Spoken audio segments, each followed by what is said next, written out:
Welcome to Sewing Out Loud, the official podcast of Zede Sewing Studio. Here are your hosts, Zede and Mallory. Sewing Out Loud. Hello and welcome to the podcast. I'm Mallory Donahue. And I'm Zede Donahue. And today we're going to talk about rulers in sewing. That's me and Zede. The rulers of sewing. The sewing rulers. I just came up with gosh, that. you did that. I'm really funny. That was right off the cuff. It was really good. I make a really good joke in the Easy Tea class too. And oh yeah. I don't know. Maybe I shouldn't share it, or maybe I should as a teaser. I don't know. As a teaser. Oh man, yeah. You'll be busting at the seams. Oh yeah. With this over the teaser. You'll be busting at the seams over this seam allowance joke. Okay, so it's a joke about seam allowance. Get ready. Okay. Okay. So in the video, I discuss you draft your own pattern. And the pattern you draft doesn't have seam allowance on it yet. And I say, like, write on it, no seam allowance. Right. But then I show you how to add seam allowance, right? Depending on how you are going to construct the shirt. And so I say, make sure that you use the pattern where you have added seam allowance in order to cut out your fabric. Otherwise, you're going to be making a shirt for another person who is smaller than you. Thank you. I hear, is that funny or what? It's really funny. It's funny because I've done it before. I've made Becca a pair of pants without because I didn't have seam allowance on something. Anyway, I'm the ruler of sewing comedy. Jokes. Yes. I noticed. Thank you. All right, rulers. We're talking about measuring instruments. Right. And let's start off small with a tool called a sewing gauge or a seam gauge is what I call it. It has a little sliding marker on it. Mm-hmm. And that seam gauge, I don't know if everybody knows all the things that it does, but it also has a little hole in the end. Yeah. So you can use it to draw a circle or an arc by, putting a pen or the end of a pencil through that little hole and then, holding on to, because a lot of them also have holes all the way down at all of the inch increments. Right. And some of them have inches and centimeters too, on both, one on one side, one on the other. So the seam gauges, like the little metal ones with the plastic sliders, are like not $1 or something. They are super duper inexpensive. Right. And I feel like in recent times they've gotten to be like not so high quality all the time. I feel like no, you really have. I mean, if there's a really cheap one and one that costs $1 more than the one you're looking at, you probably want the one that's $1 more. The slide will wear out. Right. The or metal is not out. as nice. Mm-hmm. I've actually had the markings wear off like right away. Oh, really? And that if you bought a seam allowance 20 years, seam allowance, that too. No, if you bought a seam guide 20 years ago, you might need a new one. Or okay, yeah. I mean. They kind of do wear out eventually. And there's this one by Nancy Zeman that we sell that's plastic. That little green one, yeah. And it clicks. Yes. So it kind of locks in place. And actually one of our listeners, Shanika, she posted this for another Instagram challenge. And it was like Game Changer. Uh-huh. She was like, this seam gauge is so much nicer than the plastic and metal ones, with the slider. And there's a short one. How long are those? Those are 6 inches. 6 inches? The standard is 6 inches. And then there's like a longer one that they sell now. It's just a sized up version. But that one is really great, and you can draw circles with it like you were talking about. I use it in the Easy Tea class to add seam allowances to the shirt. But yeah, so a seam gauge is something that it'll sometimes come in sewing kits or... Well, and I think the great thing about it is that little slider on there. If you're marking a certain space, you don't have to measure. You just slide that little marker up, and you keep it there and use it over and over. The other thing I want to bring up about the seam gauge is I don't have one. I have many. Yeah. I have one sitting at every machine. I have one on my cutting table. They're inexpensive. I don't want to go looking for it. Okay. Right. There were years where I kind of wore a tool belt. I don't do that anymore either. But I have a seam gauge basically, at every machine. And I think I have one on the ironing board too. Yeah. No, it's nice to have a ruler everywhere. Right. And we have some little plastic acrylic rulers. They're like promo things. Right. And those are good to have around too, but the seam gauge does that with the slider, and it's smaller. Right. It fits in, maybe not like tight spaces really. It's just a more precise instrument. Right. The little short 6 inches that we've Right. given out in and we usually do make sure they're clear or Right. not totally opaque where you can see through them. I really like those for embroidery or like conversion, because one side is inches and the other side is centimeters, and they're right across from each other. So you can look at that inch and go, oh, there's 2.4 centimeters in an inch or whatever. Right. And you can figure it out like immediately. Yeah. Especially for those of you that are, decimal paranoid. Right. Right. Metric paranoid. Right. Paranoid. Yeah, exactly. So the small rulers are nice. And then I like clear rulers. I do too. Do you use anything that is opaque? I know we do have metal You rulers. know, I have a couple, or at least one metal dressmaker's curve. Yeah. And I can't even tell you the last time I used Does it. it have like a cork back on it, or is it metal I on don't. both sides? It may have. Now, the one thing about metal is the edge stays. Yeah. It doesn't chip. The shape is there pretty much forever. They're usually pliable enough that they don't bend, or stiff enough that they don't bend. Right. Now, I do have several long, like metal meter. These are from the hardware store. Right.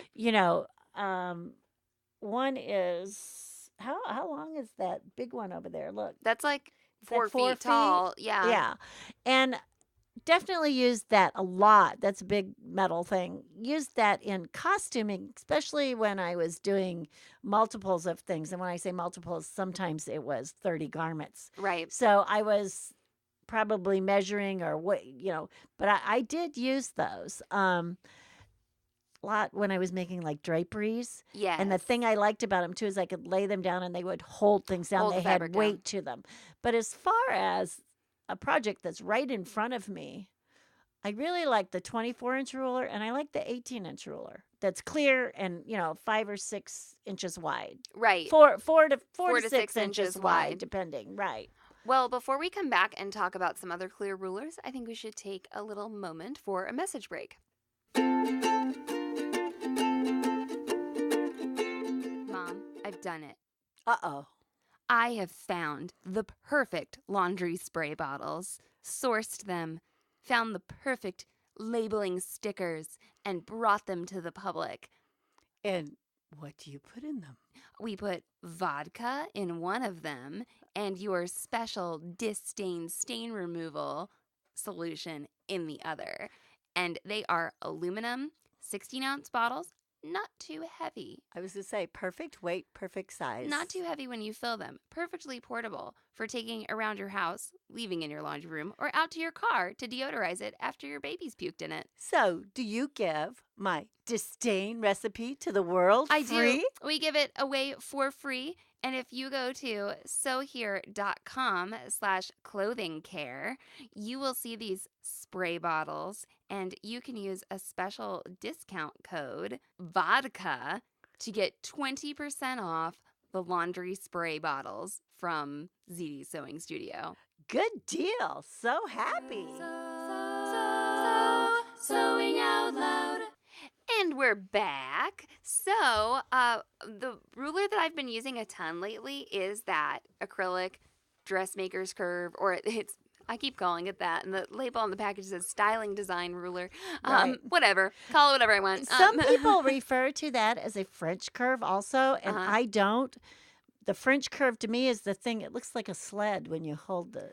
Well, I think there are lots of different French curves too. Okay. There are ones that look scrollier and not, and what they are is to give you in curve options. Yeah, curve options. Right. And mostly I feel like the French curves are used a little bit more in the design. I think they're more of a drafting tool Yes. for drafters of other things than garments, but I certainly have used them. Sure. But they seem a little bit more like a drawing tool. So when you Right. say drafting, you mean Someone like, who's doing like mechanical drawing type Right. stuff. Does that even get done anymore? Like other than on a computer? I well, don't know. but here's the deal. I downloaded an app for the iPad at one point, and it had a French curve in it. Yeah. And I could move the French curve and then trace it Right, with a stylus. right. So, they are still in use, and you can kind of, I want this degree of curve, da da da da. Right. But the Dressmaker's curve is not a French curve. I think maybe I say it's a French curve at one point in the t-shirt And class. I've heard people use it interchangeably. And but I feel like I misspoke, but we're not going to go back because my lips are moving. I see. We can't just re-record the audio. So the Dressmaker's curve, though, it labels itself like armhole curve. Right. It will have like where they believe the armhole curve should be. Now, most of the time that's going to work, and you can stay in that area.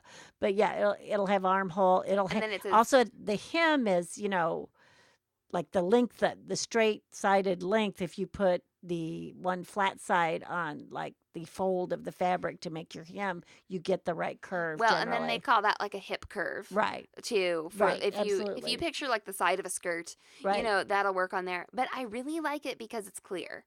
Yeah, I I- really want most of my measuring tools to be clear, and especially if you're like fussy cutting a fabric, and that Mhm. people think that's a quilting term.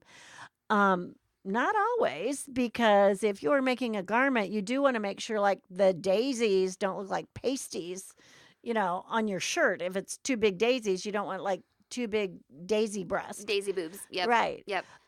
So, sometimes you're fussy cutting your fabric, and if you can see through it, and you might not even be using that to cut, but maybe to measure, like how far you're Right.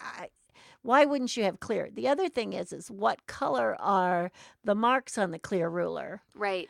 We have the Dressmaker's curve. They're red Right. on the one we And sell. some are black. One of my favorite is I have one that has metallic gold lettering, and I've never been able to find that again. I bought that long time ago. Now we sell one right now that it's called the Reversa Rule. and that and is fantastic. It has black on one side and yellow on the Yes. other. So it's dark and light. So Right. if you have like a If you're on yellow fabric, you won't like it. no, You'll want the black side. Yeah, if you have yellow fabric, you'll do the black side. But if you have light blue, you'll probably do the black. And if you have dark blue, you'll probably do the yellow. It's a contrast Correct. thing, Now, the one kind of annoying thing about that is that the numbers are backwards on Right. one side of the ruler. Never bothered me. But it's not too hard to figure it out. And the one thing that bugs me about the styling design ruler is there's on the straight edge, I think it's like 2 inches or an inch and a half of 1/8 inch marks. Uh-huh. And I'm like, wait, 1, 2, 3, Start getting mixed 4. up. Yeah. Yeah. Like the 1/2 inch mark isn't bolded. I've You often know? thought that, the sewing industry should take from the carpentry industry how they mark their measuring tapes. Uh-huh. And there are some significant ways that they mark them. So it's very easy to go, that's 1/16 or 5/16 or, Or the 16 inches is red because that's how far apart studs are. That's right, and stuff right, like right. that. They Yeah. do stuff like that, and Uh-huh. so sometimes now there are rulers out there that are made for specific purposes, like when you're cutting things for quilts and things like that. Yeah. That you can buy specifically to make that. Well, like templates almost. Right, they're versus- almost templates yeah. for that particular block. Melinda brought in a ruler that I want to carry, and it's very much in the spirit of that Dressmaker's curve. Mm-hmm. And it looks like it's like a cap of a sleeve on top, Mm-hmm. and it actually has slots that are 5/8 of an inch. Perfect. Yeah, from the edge. And so that would be really easy. And I have a dressmaker's curve that's like that. Yeah. That you can actually place it on there, and there's a 5/8 inch slit in it. The other And there thing was about a 5/8 inch and an inch too. Yeah. It was really and the cool. other thing about having clear is if you are on the grid table and using a rotary cutter, you can cut a 1/2 inch. You can line up that ruler with any kind of lines that are on your cutting board and or the edge of your fabric, and you can see through that you are on that line the Right. whole way. Yeah, so I show in the EZT class, like drawing a line a half inch down from another line. Right. So I get to line up the half inch through on the the ruler Right. and see that and then draw the line. Same thing on the cutting table. Right. You know, if you can see, oh, I'm going to put my half inch line on this Right. grid, which are inch Right. squares. Yeah, no, that's totally true. So And you know, the drawback to acrylic rulers is the edge of them can become kind of cruddy. You know, sometimes you accidentally cut into them or you nick into them. You might not get as nice a line or something like that. The other thing that happens, you can drop it and it'll break. somebody just posted a photo on Right. Instagram of their Dressmakers curve broken in half. Yeah. And I just envision it like she dropped it right on the point. Yeah, it's like you have to Just drop it right. on the edge for it to break. If you drop it flat, you're usually okay. Right. And Right. so, you know, things can break when you drop them. But we have that styling design ruler we have at the shop of yours. You know what my big beef is with it? I think it's 20 years old and it's all scratched up. It's not broken. Getting cloudy. It's cloudy. It's getting cloudy. Well, and I would assume, as in most things, and I'm not, you know, there's no guarantee with this, but the acrylics are better nowadays than they were 25 I bet they are years yeah, ago. I bet you're right. When I started using a rotary cutter, the rulers were not clear. Uh-huh. The only clear ruler, you could get a clear ruler in a stationery store, but it was that real flimsy plastic. Yeah. And you would just cut right Cut through right it. through it. Right. You didn't have a good edge to, lean your blade against. There are some special rulers. I want to talk about these two types of rulers. Right. There's a ruler out there that has like little stone on the side, or what, like it's almost like sandpaper. Right. And That's that supposed to sharpen your rotary cutter. Mhm. Okay, the only problem with that is if somebody uses that ruler and they don't know why that's there, they like pick it off, Right. which my husband did. He went to the shop and he used the rotary cutter while I wasn't there. And actually, what I think he did is he hit the edge of the ruler and nicked it, and it came off. And he goes, so he just took it all off. He goes, this thing came off the edge of your ruler. I was like, yeah. The other thing that can do is it does sharpen your blade, and how it sharpens your blade, of course, is it's shaving off little minuscule pieces of metal. And if you do that, like on someone's wedding gown, right, you can get a black mark. Right. It's like the lead off of a pencil almost. Yeah. Right. So there are rulers like that, which I just didn't, I don't really know that it made my rotary cutter like last so much longer. Right. The other type of ruler that we've carried is part of that True Cut system. Yeah. And I do like that, but it's very specific. Yeah. And you have to but their cutter has a groove that goes along the ruler has a groove, right, and the cutter has a groove, and they match up. They lock, right.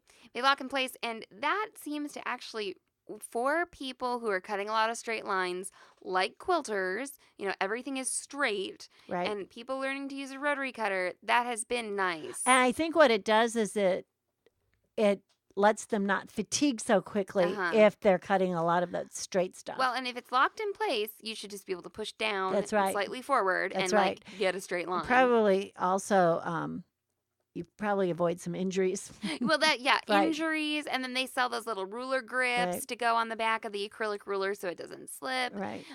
But they are pretty specific, and then when you go and try to use them with another type of rotary cutter, They don't. It's harder because Yeah, it's a thick edge. there's that Right. edge. Now, when you use it, speaking of seam allowance, when you use the special rotary cutter with the track on that ruler, and you don't put the track on the ruler, Right. it gives you a 1/4 inch seam allowance. So Right. that's good for quilters. So that Right. True Cut system can be kind of nice.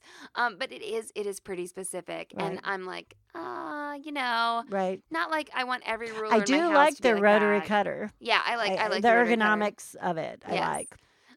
And so anyway, we like the clear rulers. Is there any other type of ruler that you can think Well, of yeah. that you want to talk How about? about measuring device? Sure. The other thing you need is you have to have a measuring tape. Yeah. And I'm talking about a cloth or plastic tape that is specific to sewing, not The metal. a metal, right, measuring tape, which I also have. Yeah, I was going to say, you can I have do that in your use sewing that room. too because I can measure things with it, especially if something's long and flat. But when I am drafting a pattern, especially if I'm using the Dressmakers curve or something, I always have one of those around my neck in case I want to measure something, or just and I don't say something's 20 inches long and the dressmaker's curves there and I can't get it measured like I want. So I might measure my point and then draw my line. Well, and one more, I want to feel free to compliment you on, I was drafting something one time and I was like, oh, okay, that's 3 and, yeah. And Mom's like, no, put your finger on the tape measure and just move it over and draw the line again. I mean, this works for some things, where you can, maybe it was just like add half of it or something. For instance, if you do not have a tape measure and you're trying to measure your bust, take a ribbon, take a string, go around your bust, hold it in that spot where it meets, and then measure it on, that big, huge ruler that you have for constructing a deck, and or whatever. Where that, I mean, I'd seen you do stuff like that before, but where I actually learned it in another setting was in bookbinding class. They would be like, okay, you're going to make the spine of your book just like this much more than the width of your book or whatever. And we would use all these little like tools that didn't actually have measurements on them. It was just like, place this there, boom. And I was like, oh, and you get a better measurement when you go to measure something and you want to know like what it is in half. Right. Like you almost get a better measurement by folding it in half. And I show that to Becca and Sam. Yeah. And they always, oh, why? That's so easy. And it is. And that was like a huge thing in bookbinding. It was like, oh, you're going to fold this in half and then get what you need. And then you'll get a half. Yeah, you'll know how long a half is. And you didn't have to do any math. You didn't have to think. Didn't have to have a measuring tool. It's just faster, even if you are really good at math in your head. Right. And the other thing I wanted to point out is how a cutting mat can work with the ruler. We discussed it, a little bit, but I really, when you're drafting, I'm going to bring up the Easy Tea class again, and I show that you can keep yourself on true while you're drafting your pattern with the ruler and the grid because you can see through the tracing paper. Exactly. So and I love that. If you don't have a cutting table, and I see some people who are making like really complicated garments and stuff, and then they're like, I had to cut this out on the floor, and I'm like, oh my gosh, like, yeah, bless your heart. I know. I mean, I can't believe that. Like, absolutely. I mean, wow. But like, at some point, treat yourself to a cutting table with a grid and rulers and stuff. So the one other ruler that some people might be interested in is a flexible ruler. Oh yeah, where it is truly what it says. It's flexible. You can stand it up on its end and you can measure the curve on something. Mm-hmm. I find it excellent for when I have to draft a sleeve cap. Or a crotch. Yeah, there you go. That too. Crotch curve. A crotch curve, That's yeah. good. It's what it is, or a butt curve, I guess. You can like whatever. lay it on your body too. Absolutely. You can put that on like a thong and get that crotch curve. That's the crotch curve, when you have it like that. That's another thing, though, where if you do that, if you put that on your body, you don't necessarily, you might not be interested all the time in the numbers. Right. Maybe you're interested in the essence of the curve. You might be interested in the curve. Yes, exactly. in the curve. Or then sometimes you're like, I need this to be 17 inches. And then you make it into a curve and it's 17 inches because it's a ruler, I don't know what sizes do those come in, Mallory. There's 2 or 3 sizes. I think we sell it in like the 24 inch or maybe. But I just like that long one, whatever the long one is. Well, there's a really long one. Oh, is there? I think is like too long. Oh, okay. Yeah, I was like, that's because it's heavy. Right. They are heavy. And there's something that weights down that fabric too. Like I've used them as pattern weights. Yeah, because you can squiggle them along the edge. Yeah, you can squiggle them around. Right. Exactly. No, but that flexible ruler is just get it in your arsenal if you don't have it. It's a fun thing to ask for as a gift. Yes. Yeah. And they're not terribly expensive, and they're another thing that lasts forever. Right. And if you drop them, they're not gonna. They don't break. No, they just might curl hurt up. your floor or your foot. But they won't break. You'll have it. Unless you'll lose it, forever. And it is kind of fun to, like, play with, So if you don't know where yours is and your kid stole it and is making shapes with it or making something snakes like that. with it or whatever. Anything else to add about rulers in this episode? Or if you have a favorite ruler that you like, let us know in the comments or on Instagram. We are at Zede Sewing Studio. So long and so happy. Thanks for listening to Sewing Out Loud. For even more expert sewing advice, visit sewhere.com.